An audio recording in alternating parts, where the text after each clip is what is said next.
You're watching Life Report. Pro-life talk. Real-world answers. Life Report trains people to more effectively defend their pro-life beliefs while honestly examining the strengths and weaknesses of both sides. We're the show other pro-lifers may have warned you about. This is Life Report. I like it the way he says that. I don't know what you're talking about. I had like three different versions of that, and that was the best one, I thought. So his vocal inflection to me doesn't sound natural. I mean, beyond the fact that he's a voiceover guy. He's a professional voiceover guy. This is what he does. Yeah. All right. Welcome to Life Report. I think it needs the untalented corner of the table really has no opinion one way or the other. I appreciate that right now, that you don't have any opinion about that. I think I like that about you right now. All right, now I have an opinion that I don't like. That's a dig against me. Yeah. All right. You cut that. Well done. Down. All right. We're going to do some listener mail, but first I wanted to just point out, we have talked several times on this show about lousy philosophical arguments against abortion. Okay? Right. So we've done, abortion's wrong because it hurts women. Okay, well, that's a bad argument. It does hurt women, but it doesn't mean it shouldn't be legal, because cigarette smoking hurts women, and that should certainly be legal. And so, so that's a really bad argument against abortion. And they're wrong. Okay. Yeah. And so say it like it is. You have that. No, it's bad that abortion hurts women, and it's important for us to know about that. But I'm just saying, when you're having a logical conversation about abortion, that's when I'm not necessarily bringing that up. Or abortion is wrong because think of all the people that our society is missing out on the chance to benefit from, the cancer curers and the scientists and all this stuff and we talked the about. Hitlers and the Hitlers Stalins and the detonator and the rapists and all that stuff. So that doesn't work either. Okay, well, we've even done the lame pro-life bumper stickers. So we've had that was a fun episode. We need to do a remake of that. We'll do that again sometime. I think we need some lame pro-life bumper stickers in the studio. No, when we do that episode, we'll put them everywhere. We should have the lame bumper sticker wall. I was this close to putting like office memorabilia all over a studio, but there just wasn't enough room. There's so much panels, but plus there's that NBC licensing little issue there. We won't talk about that. Anyway, we have never talked about this lame philosophical argument against abortion, but I was confronted with it recently because a friend of mine, and I'm not going to name him because I like this guy, I think he's a good guy, I'm not trying to rip on him, I don't want him to feel bad, he's doing good work. But he posted on my wall, this is like months ago, but he posted on my Facebook wall, not my wall in general. Everyone knows Facebook. He came into my office. Walked in the house. Boom, boom, boom. Here's the, 99 theses You've or whatever. been posted. He did, yeah. Anyway, he posted on my Facebook wall. The humor here. It's okay. It's okay. Just someone will get it. He posted on my wall. He said, "Hey, I did this radio interview about abortion. Check it out." And I listened to like the first half of it. And he spent kind of the whole time basically on this one subject, which is that abortion is wrong because it's hurt the economy, right? So this would be. Well, I mean, and he never said abortion was only wrong because of this, but this is like all he was talking about. And it's and usually the argument goes like this: is all of us know, most of us know, Social Security. There's an issue right now where we have a whole lot of retired people. And more retired people, and not enough people coming into the workforce to help replace what we've been giving to retired people. I have used that argument. I'm guilty as charged. I'm not saying it's always a bad argument. No, yeah. I'm just saying if that's your main argument, that's pretty lame. And you have to be careful with it. What do you mean? Well, and I discovered, and I kind of stopped using it because I realized it wasn't as helpful as I thought. But I remember feeling very smart when I realized that, oh, wait a minute, Social Security is failing because there's not enough people to support the older generation. And I don't remember if someone told me or if I came up with it on my own, but it was like this revelation, oh, well, if we hadn't aborted all these millions of children, 50 million people would be enough to support the older generation, and Social Security wouldn't have failed. Now, would have failed anyway, I think, 30s. But because of other things. But I thought this was such a genius concept, and I was like telling it to lots of people. Well, think about it. Social Security would still work. You're really proud of your weak philosophical argument, it was it is weak. I mean, like you said, it could be used in a conversation, but it should never be the pinpoint Yeah, it's fine. your- If you're trying to pile up basically every single negative thing about abortion, then fine. Pile Right. everything up. Did you also know it's hurt the economy?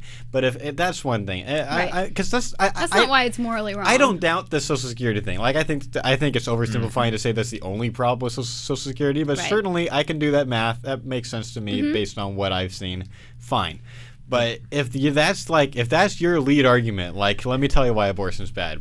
We're having this economic problem. It's like, really? I mean, okay, what if suddenly it helped the economy? Like what if their argument was it helps the Exactly. economy? Does that prove that abortion's right? No, because it's a stupid argument. Anyone else have any thoughts on that? Some That's all people I get gotta say. attached to their arguments. I think What do you mean by that? I mean that like for a while I was like, yeah, I understand this Social Security thing, and there's been other arguments where I'm kind of attached to them. I think this is my argument. I make it well. It's right. You know, it might not be the best in the world, and you kind of have this personal relationship with your argument, and you're attached to it. You don't want to give it up for a better argument because Is it's that yours. just really competitive people like you, Liz, or is that like Probably. most people? Because Well, I don't know. Some people are attached to their different styles of approaching people, and it That's might true. be easier or it might be a better approach to come up with like that dialogical approach of having a conversation. But somebody might be more attached to the just spitting out information for someone. Like I see it. I see a Mm-hmm. lot of people who like, I mean, I love the 10-second pro-lifer that we do. It's like I love it. So for you, was it difficult? Like, did you ever have to like get less attached to that argument? Because I know you don't use it much now. And, No. and how did that happen? I don't use it much now, but still, like when you said You like something it. about the show, I was like, You're still hey, attached to it. I've Okay. used that before. right. And I know it's not a good argument, and I know that I would never base And you're attached an to argument, it. but you're kind of attached to it. Weird. Okay, what do you have to say? Oh Strange. no, I was just way to ruin my She's train of thought. No. very interesting. Yeah, This one. She is, yeah, you know. No, I think that there's a lot of people do like to get attached to their particular little niche, something that they came up with, and so forth. Right.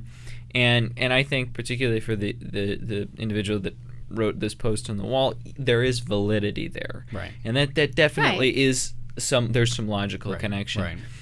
The thing about moral issues and so forth is it's often best, or maybe always best, to choose the best possible front-runner argument you Right. can. I mean, if you're an attorney, you're going to put forward your best evidence Right. first, Right. or your best premises first. Now, you may save your best evidence for a little bit later, but your best premise, and the premise for the immorality of abortion is it's always wrong to kill innocent human beings. Right. Right.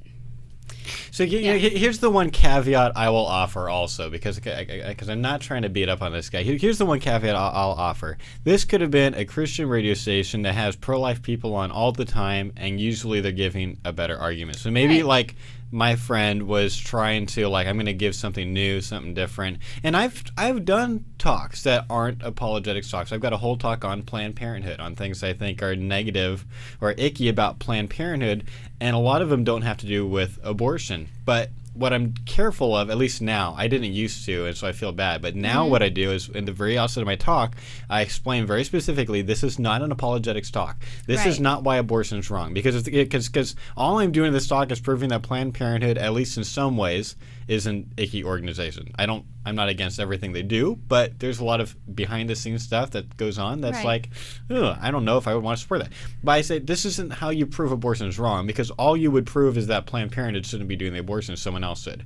Right. But if you're in a city council meeting where you're trying to get them out of your neighborhood so they're not doing abortions anymore, this information may be helpful in there. So if my friend That's true. had gone on the radio Exactly. and said, If it was this an isn't the main economic reason show. abortion's wrong, but yeah, if this is an economic show, or we're just going to talk about this one area that pro-lifers don't talk about very much, I'm fine. I'm not saying you never talk about this, but yeah. Yeah, but if you use an argument like that, be aware of its easy downside. Mm. If abortion is wrong because, even if it's not the only point, but you're making the point that abortion is wrong because Social Security no longer works. Well, what about when there's too many young people and you get Yep. into an overpopulation argument? Then is abortion okay? You gotta understand You could easily if the you're easy argument. talking with a very bright pro-choice Yes. person, and there are a lot of very bright pro-choice people that I've talked to that would jump on that argument. Thank you for giving me such a An I easy can just swing. swing for the fence. So just be careful. All right. Yeah. Listener mail. Yay! This is from our good friend Mike Conklin, who sent this in as an email and didn't send it as a voicemail. I'm hurt. Okay. He says... You don't sound hurt. This, chronologically, for all I know, this happened before we had a voicemail number. I have no idea. This is all completely out of order by now. He says, wait, I just thought of this. It's just the way he writes, it's the way he talks, which I love that. So, That's great. wait, I just thought of this. If someone is pregnant with twins, currently they can choose to abort one of them for any or no reason and have the other, right? There'd be, what do they call that? It's something reduction. So selective reduction. Okay, that's what that's called. And isn't it true that IVF often gives you multiple babies, like Octomom? And IVF is in vitro fertilization. In vitro fertilization. Thank you. So this scenario is legal. You get in vitro fertilization, get pregnant with 7 girls and 1 boy, choose to abort all 7 girls for the sole reason that you don't want girls and just have the boy, but this would be illegal. Going to the clinic and saying, hello, I would like to have a boy, just inseminate my wife with eggs that will produce boys, please. Mike. I'm actually not convinced that that above scenario would be illegal. There is temporarily a clinic in Texas that was doing basically, there's some kind of entry-level genetic engineering stuff. I don't think it was illegal because nothing's illegal until it's been made illegal. You know what I mean? You actually have to make something illegal or else it is not defaulted. Legal. It's not defaulted illegal. And so... I'm not real familiar with any laws against choosing the sex of your IVF embryos, but I did go to ivfworldwide.com, which has a lot of information about international IVF regulations, and I'll put the link on the blog.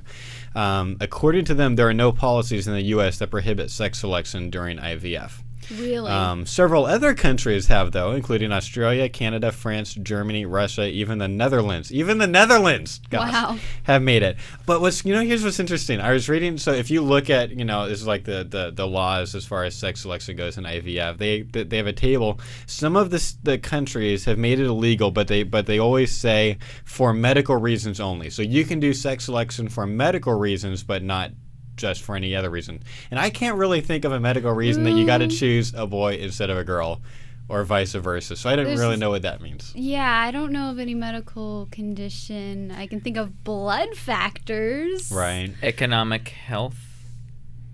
What, girls were more expensive than boys or something? They go through more diapers? Mental health. Mental health. I had a baby brother and he drove me crazy. I can't bear to have. I'd rather a little girl was so much easier for my mental health. I mean, really I'm weak, but okay. No, at least you've come up with something. But if we're going to not draw a line for the purpose of going, a line would be bad. Right. Then we can open the doors for anything. Yeah, we really can. Yeah, that's true. Anyway, anyone else have any thoughts on that, or are we pretty much good? It's pretty much would it be illegal or not? So I think that it's it's sad if it could be legal in our country, but I think that an example like that would be good for gaining common ground in conversation with people. It's really true. Because we've used sex selection abortion, but the fact that you could say, here in the United States, it's highly likely that you'd be able to do this exact scenario. Right. What do you think about that? I like it. Always more. Any more questions we can do to build common ground with people, I think, is a good thing. Okay, this is a really good email from Zoe. And she found us through YouTube, and so she actually sent this to me as a YouTube message, and we went back and forth a little bit, and I asked her permission, can I make this a listener mail piece on the podcast? I just think it's a really good email, and we could have it. I know she feels bad, so don't beat up on her, because she feels bad because she knows she kind of screwed up, and that's why she contacted me to say, help me figure out what I could have done better. And I was like, you know what? You're not the only one that's going to make this kind of mistake, so this will be helpful for lots of people. So she said, okay, that's fine. But what she originally wrote to me was, hi, Josh, I have a problem. I saw a pro-abortion video, and I commented. And then she copied and pasted her comment. That can almost always be a problem. That can sometimes be a problem. Sometimes pro-lifers do really great comments under videos, and that's true. And a lot of times they don't. So this is what she said. She said, "No one should have the right to kill a pre-baby or any baby. The fetus does not want to die. I don't feel sorry for women and men. I feel sorry for the babies who are killed." End quote. Okay. And then she says the person responded to her, "A fetus doesn't want to live either. It's a fetus. It doesn't want anything." And she said, "It's not that I don't care about women and men. I think I messed up. Can you help?"